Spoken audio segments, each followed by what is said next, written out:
So Matt Vigh, welcome back for episode 2. Love it. Appreciate it.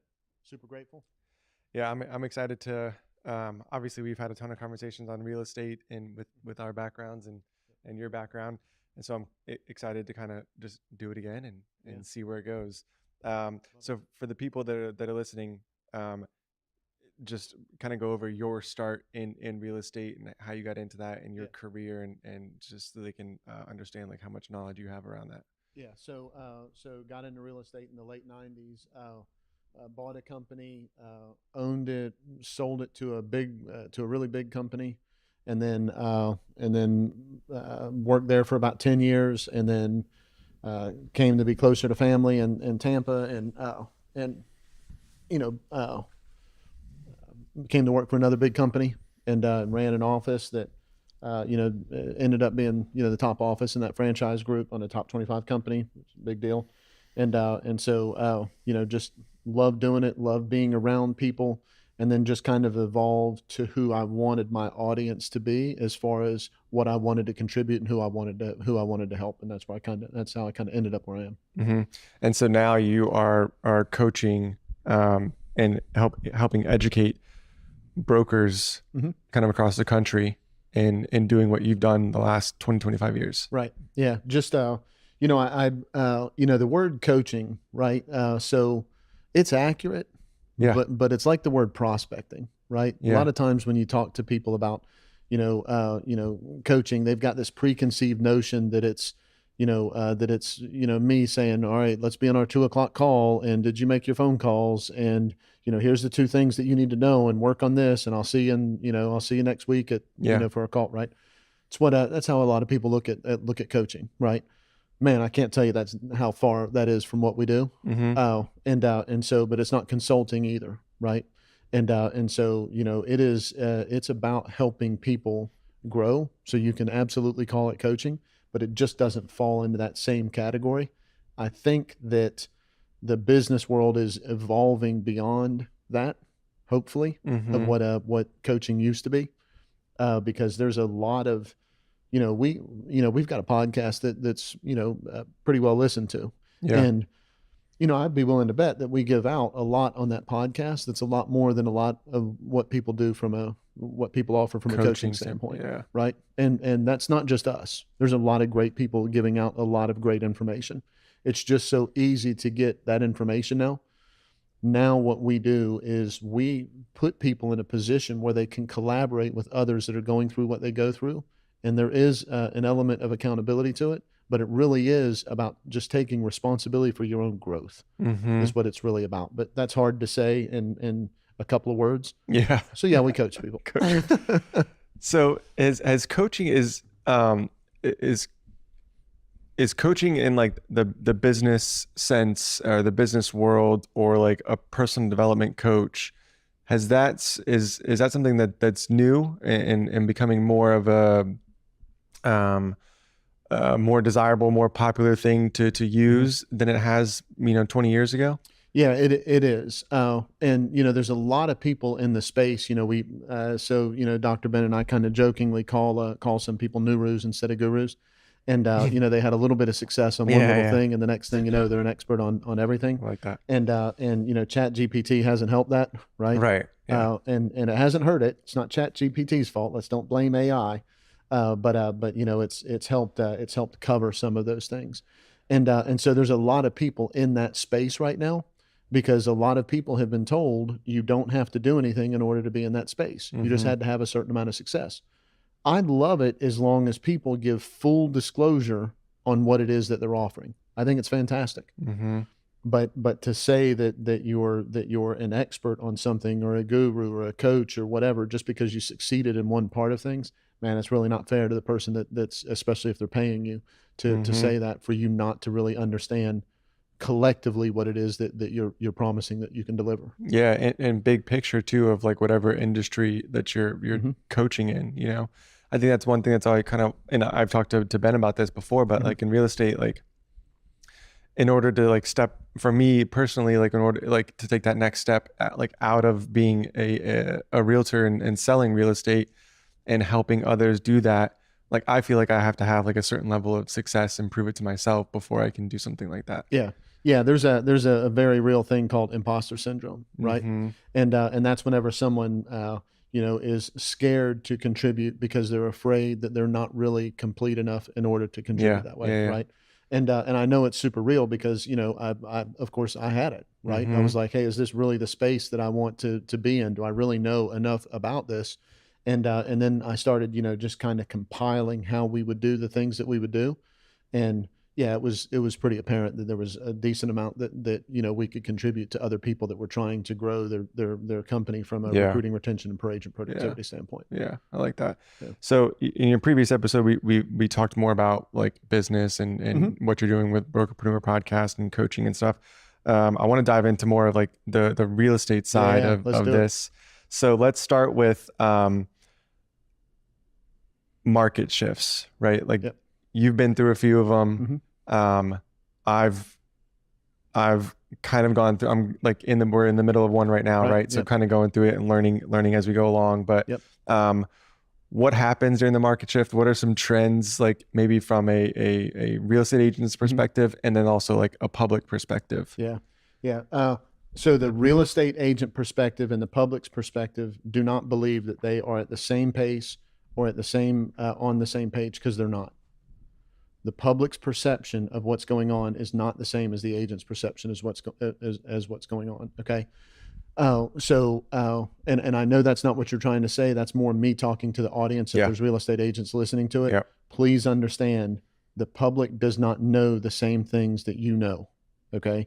They're not going through the same things you're going through. It is different. You are seeing this from a different perspective. Your job is to help them understand that perspective. That way they can make informed decisions about that. Okay. So yeah, my name's Matt. I've been through a market shift. I'm going to stand up and say it. A couple of them, right? And the truth is, we talk about this all the time. The market is always shifting. Right.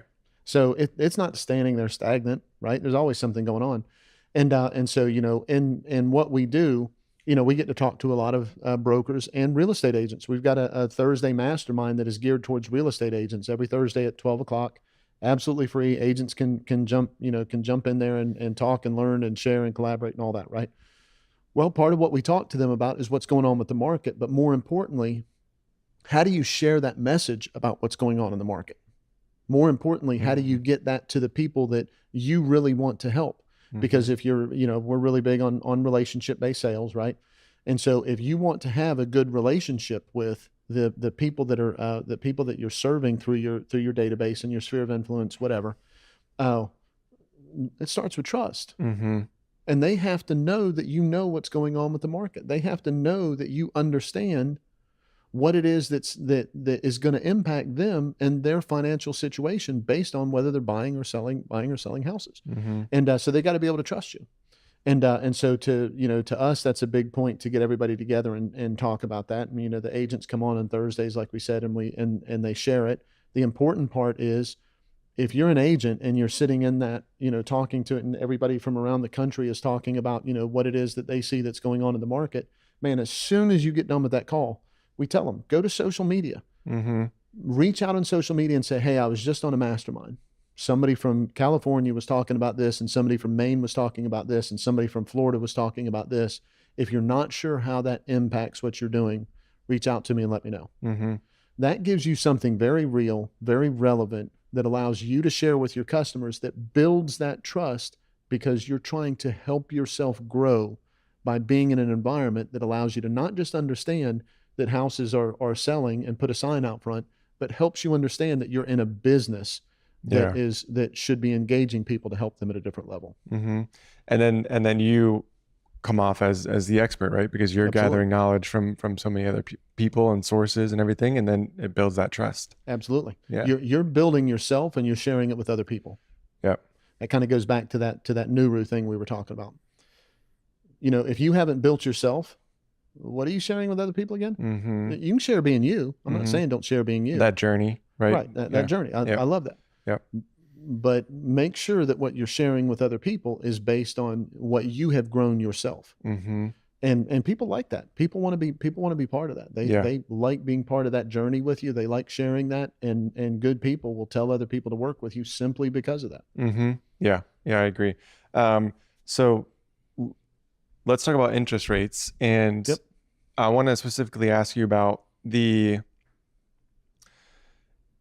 one thing I've kind of mentioned, on my social media platforms a few different times is, because interest rates have increased, drastically, since, kind of the COVID times or whatever, right? So we're up around 7% right now.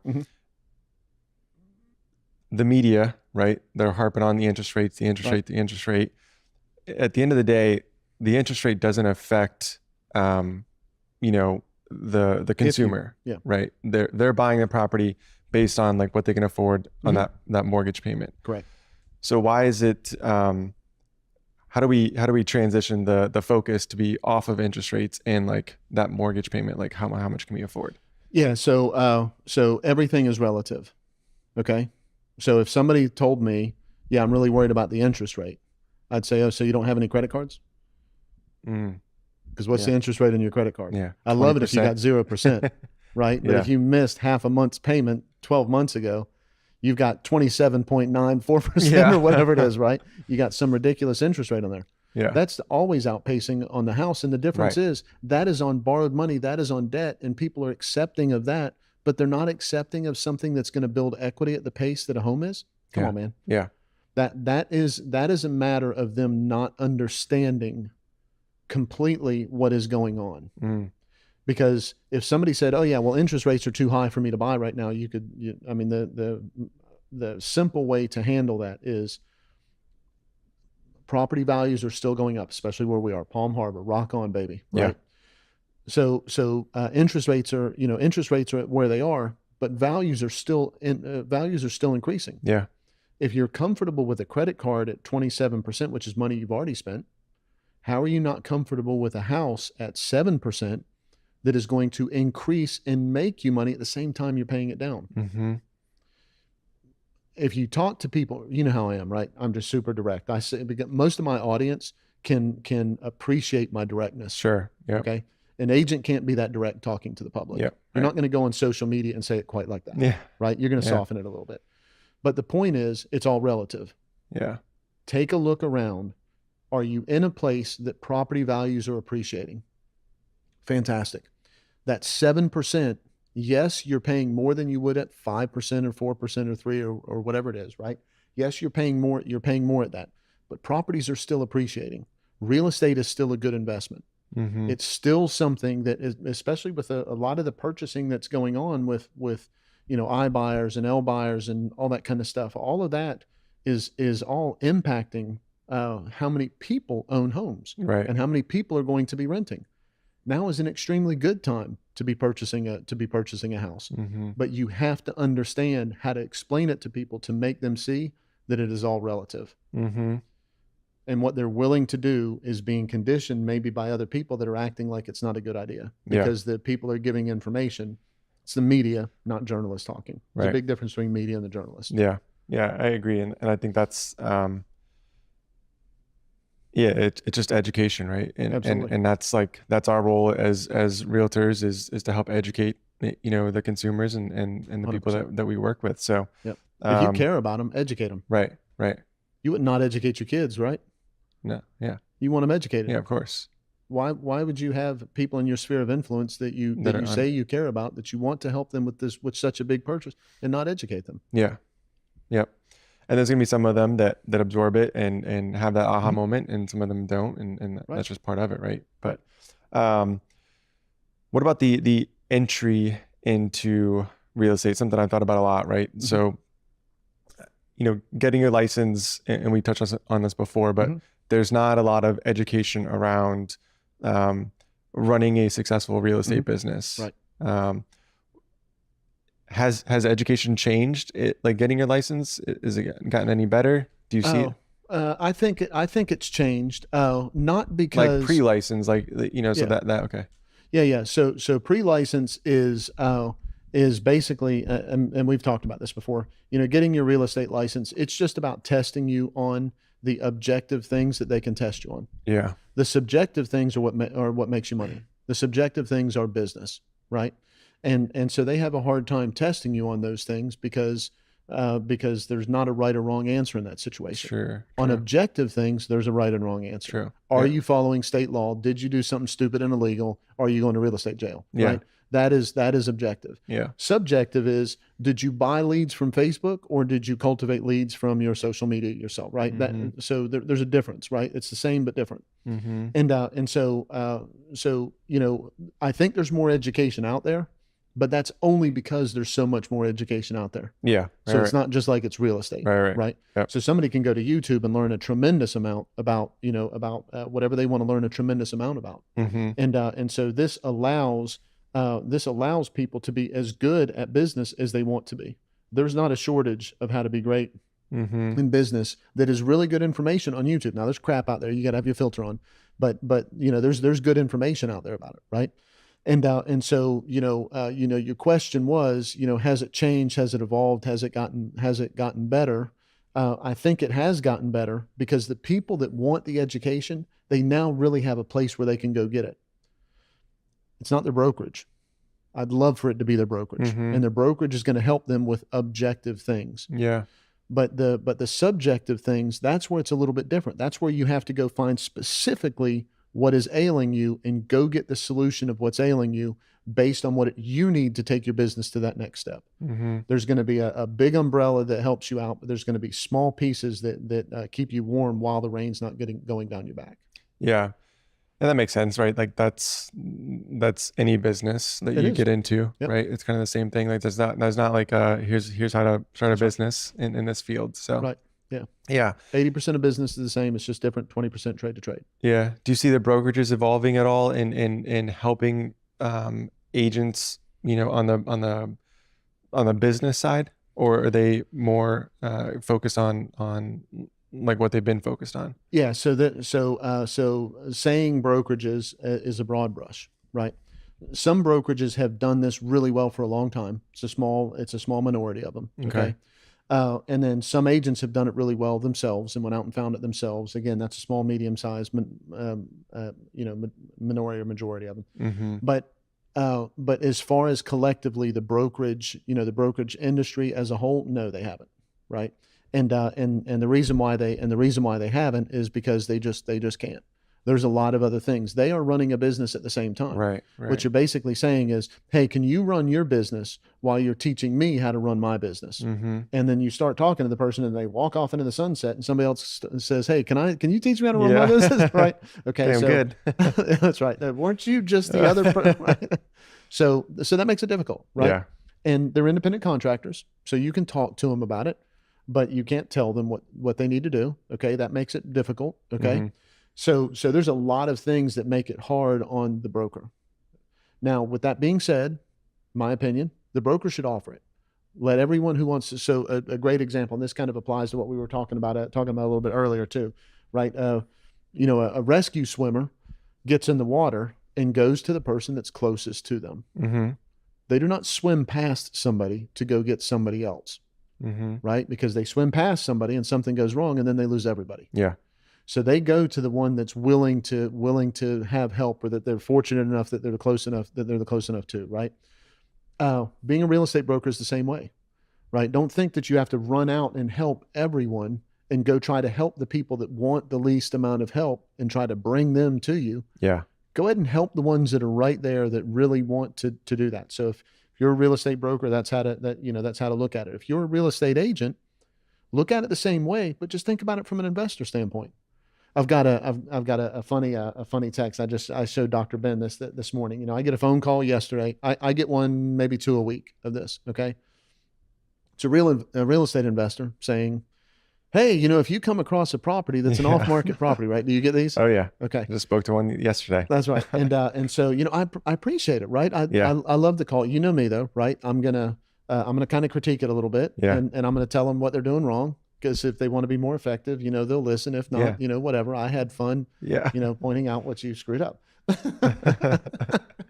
So he calls and gives his spiel and everything. And I said, if I come across something, do that. I said, but you mind if I ask you a question? He goes, no, go ahead. And I said, so do you want me to send these properties to you, or should I send it to you and all the other people that have asked? And of course, what did he say? To me. Send it to me. Yeah. And I said, oh, okay. I said, yeah, I'll keep that in mind. I said, I gotta get on a call. But just text me your information and whatever. Yeah. And so he texts me his information, right? And I'll tell you exactly what I said, because it's pretty funny. And I've got a point behind all this. Okay? Yeah. So bear with me. Bear with us. Yeah. And if you don't know Matt likes to tell stories. Oh yeah. Everything's a damn story to me. So, I'm from Georgia. So he says, hey, thanks, Matt, for taking your time. Here's the best email. Please keep me in mind of any off-market properties you come across. I pay all cash, can close as quickly as your sellers would like, and love to work together, right? Literally get the same text every time. That same exact text. Yeah, they all go to the same class. Yeah.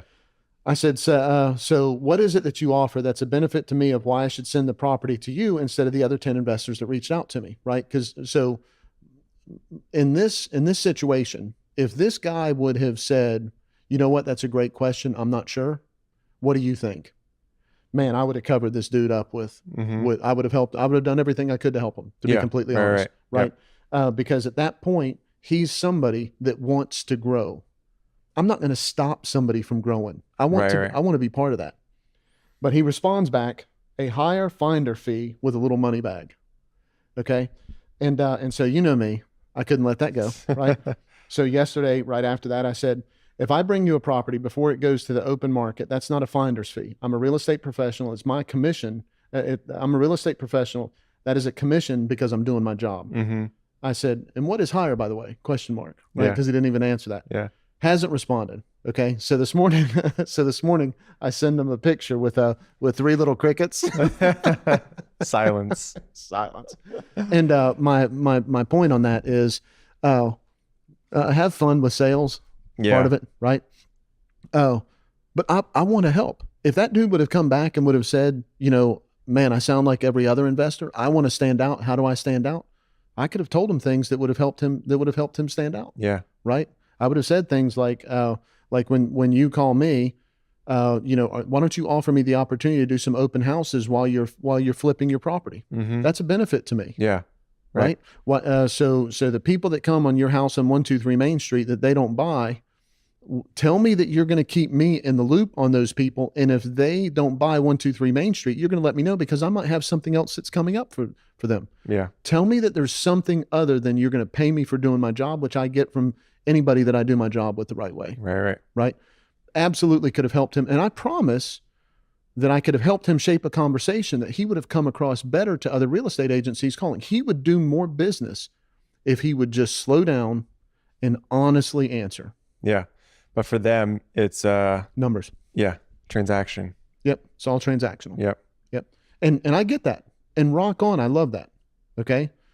But he's gonna at some point, he's gonna respond back to me because I'm on his tickler. Yeah. To reach back out to. Yeah.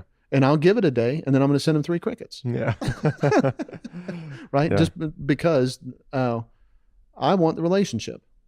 And man, the people that want the relationship, man, I'm willing to do whatever I can do. Yeah. And I think that's the difference is just, it's having that open communication and being, willing and able and wanting to learn. Absolutely. Yeah. Yep. I like that. Growing. Yeah. Growing and sharing it with other people. Yep. So what's something like if somebody's looking to get into real estate, or they're looking to make that leap into being a broker, maybe they are a real estate agent. What are a tip or a piece of advice you have for them, to kind of set their mindset in the right place? Yeah. So it's mindset and it's skill set. Every day, check your motivation and momentum. Every day, just take a look at it. Yeah. So we do it with our clients, and we do it with the people that we come in contact with. We always ask everybody, what's, on a scale of 1 to 5, 5 being the highest, tell me about your motivation and momentum. And motivation is mindset. Momentum is skill set. Are you executing? Right. And so many times, we'll have people go, oh man, my motivation is high. I really need to whatever, but man, I've had a rough day, week, month, whatever. And so my momentum is here. imagine that everybody that you're around, that you're connected with, if you could quickly get that in from all your staff, whoever you're dealing with, if you could just quickly get that understanding of where they all are. Somebody that's having a bad day, man, you go in and ask them, hey, can I get this, or is that done, or is whatever, and all that kind of stuff. And you don't know what kind of day they're at. Yeah. Right.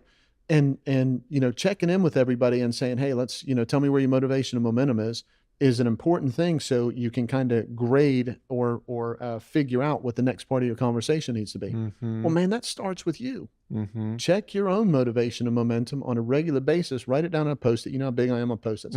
Write it down in a Post-it every day and see how it's trending. Yeah. I mean, I would start with that from just a basic, simple, easy to do thing. Absolutely that. That reminds me, like Rob Dyrdek, I've listened to a bunch of his stuff, and he's big on like the personal development and tracking all that stuff. And one of the things he does is, I think it's at the end of the day, he checks in like, how did I feel today? How did I feel about today, or something like that? And he rates it like 1 to 10, and then he's able to go back and look back and like what triggered that, like why was today a bad day, So it's like, man, that's such a vibe. Like being able to check in with yourself, take 5 minutes to check in with yourself and do that is it's a great life hack. Absolutely. Yeah. Yeah. And take along that line, if you truly check in with yourself, my motivation is a 5, but my momentum is a 2.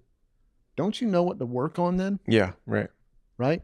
And then at the end of the day, you go back and you go, oh, man, my motivation is still high, but my momentum is still a 2. Mm-hmm. Did you not work on what you needed to work on? What got you off track? What got you to a place where the day you started with is the day you ended with, right? Because it's that day's gone. Mm-hmm. Yeah. Right. You invested in something. Yeah. So that gives you that chance to be able to do that. So absolutely, I would start with that. And then the other thing is, agents need to understand the tools and systems, or a broker that's starting a brokerage, the tools and systems that you use matter. Yeah. Right. So, I love Calendly. Canva's probably my favorite. Got to have a CRM. Have to have some way of being on social media consistently that is authentically you. All of those things, regardless of the business you're in, all of those things are a must. Mm-hmm. Yeah, I love that. So you like stories. I do. And I want to ask you, what is the, I don't know if I want to say worst real estate story, but like a terrible, maybe a bad experience you had in real estate, or one of your agents had in real estate. There's been some bad ones. Yeah. Right. So, there's been truly life bad things. Right. There's been that kind of stuff. Yeah. And then there's been things that have gone wrong and all that kind of thing. And then there's been lawsuits and all that. Right. For most of my career, the most that I talked to my agents is when something went wrong. Right. When things were going right, they really didn't want to talk to me. Right. There's just keep doing what you're doing and keep rolling. Right. There's all of that. But as far as me, and one that sticks with me, that it bothered me. I had, and this is not the one. I'll tell you the one in just a second, but just to put it all in perspective, I met like an 85-year-old couple that the husband drove out to move somewhere close where he could be near the water. They were kind of end of life, and he came out. He had sold his house. The packers were like, in 4 days, the packers were going to be packing his house. He drove out to where we were because as a kid, he remembers being there, wanted to be on that type of water, comes out and went into a couple of other real estate offices, and everybody was trying to set an appointment the next day to help him and all that. Nobody listened to the dude. And, we sat down and listened to him, and, he was basically like, hey, my wife, is back home 7 hours away. I have to drive back either tonight or tomorrow morning to be back. I need to see some houses. I saw this one in a real estate book. I'd like to see that one if it's available. I mean, this is an old guy. Right? Yeah. And he's talking about serious things. So we sit down and talk, and I said, the first thing I said, you want to go get something to eat? And he's like, I'm starving. And so we go and get something to eat, and he tells me more about, who he is and all that kind of stuff. And then he realizes he doesn't have his clothes. He left his suitcase at home. Oh man. So I take him to Walmart. Yeah. And so he wants to buy some clothes. He buys some clothes at Walmart. We look at some houses. He's going to come back after they pack the truck with his wife, and they're going to look at a house that's not in my town, but in like 40 minutes away town, because a friend of mine had something that was more in the price point that he wanted. And so she sent him a bunch of information. Long story short, I did not end up getting the sale, but I drove him back 7 hours to take him to his house because he was exhausted.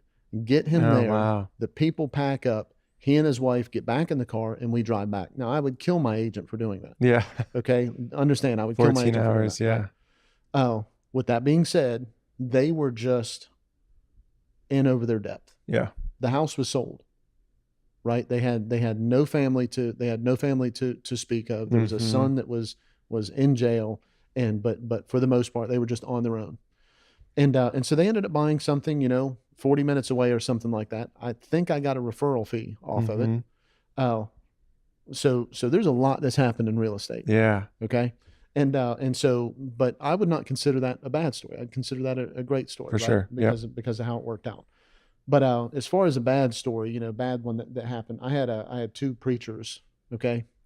One was the nicest. He was just retired from the military, was going to be preaching at a small church on one of the little barrier islands. I'm from Georgia. Did I mention that? Georgia, like where the Bulldogs are from. Yeah. Go Gators! Go Gators! from the barrier islands, right? He was going to be on one of the little churches on those. Nicest guy you'd ever met. Just an incredible guy. The preacher that we were buying from was an absolute dirtbag. And so, but they were both preachers. Yeah. Right.